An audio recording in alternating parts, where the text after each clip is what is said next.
Ito naman guys yung problema nito, bali pagka nag-on ng aircon, bali yung blower niya hindi gumagana. Chinek din natin yung mga wiring dito, so wala namang problema. Dinirect natin yung kanyang fan, so walang problema sa fan. Ang nakita natin na problema ay yung kanyang fuse dito sa front blower.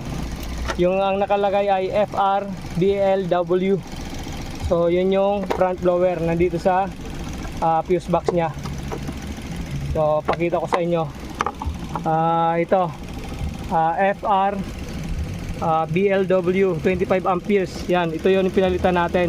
Kasi nangyari dito, kaya naglulus siya, kung minsan gumagana, kung minsan hindi, dahil pumutok na yung fuse, nilagyan lang siya ng wire. So ito, nilagyan lang yan ng wire para hindi pinalitan yung fuse. Kaya kung minsan naglulus contact. So ngayon, minsan may blower, kung minsan wala. So ngayon ayos na. So okay na. Problem solved na. Babalik na lang natin to.